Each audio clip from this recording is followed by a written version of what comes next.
Infiltration. Sabotage. Exécution. On a fait des choses terribles au service de la rébellion. Cassian Andor. Quoi que tu me dises et quoi que tu te dises à toi-même, à la fin tu mourras en combattant ces pourritures. Est-ce que tu préférerais pas frapper un grand coup pour un vrai résultat?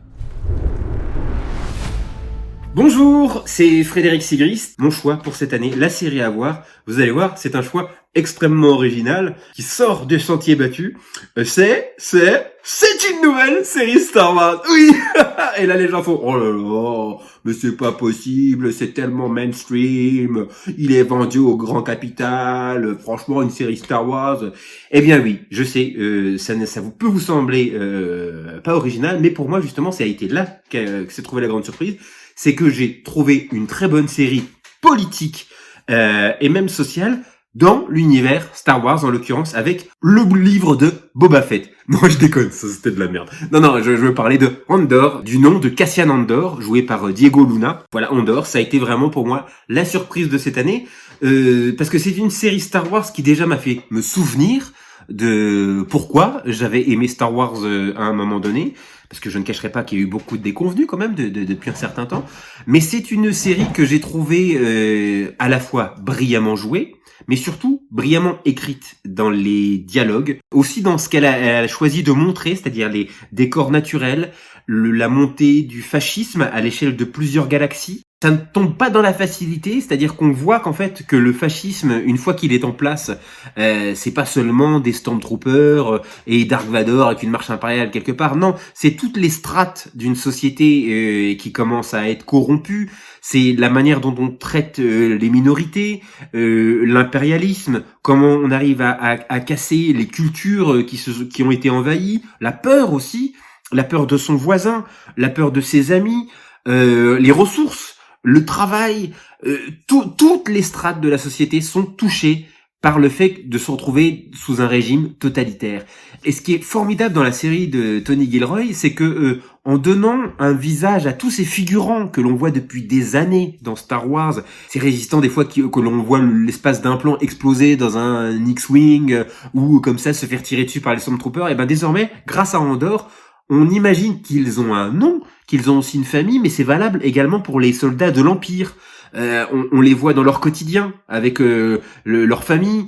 On voit que même s'ils sont du mauvais côté de l'histoire, parce que nous on sait qu'ils sont du côté des méchants, hein, c'est toujours les propres héros de leur narration personnelle.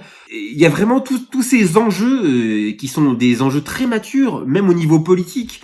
On voit ce que le soutien à la résistance coûte à Mon Mothma, à cette gouvernant. Bah, bref, lisez le résumé. Tout ce que ça peut lui coûter, en fait, de choix personnels.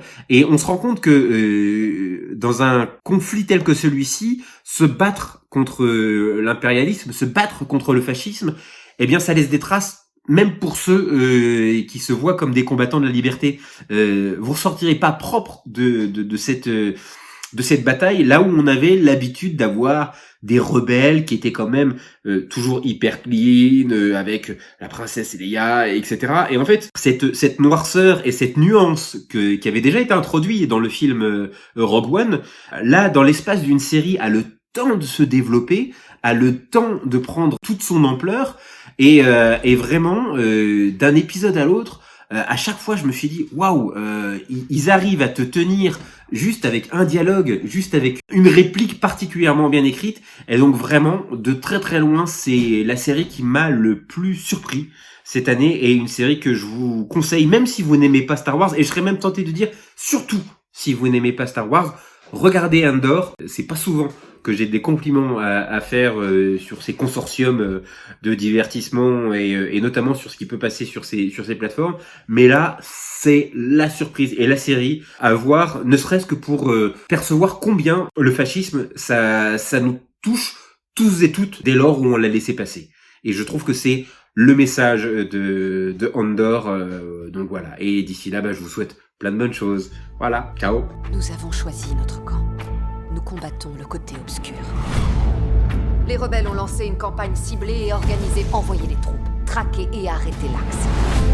Vous vous rendez compte des conséquences de vos actions? La population va souffrir.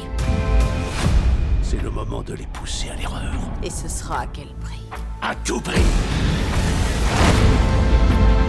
À chaque jour qu'on laisse passer, ils deviennent plus forts.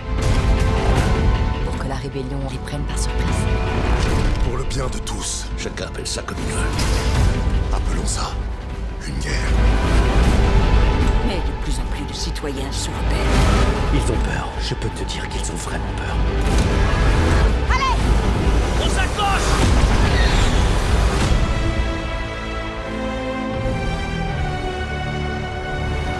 Frédéric Sigrist est ce qu'on appelle un touche-à-tout de la pop culture. Comédien, humoriste et chroniqueur à France Inter où il y anime et produit notamment l'excellente émission Blockbuster, Frédéric aime rendre honneur à cette culture geek qu'il affectionne tant sur les planches des théâtres comme en série. Retrouvez les projets de Frédéric Sigrist en description de ce podcast et la série Andor sur Disney+.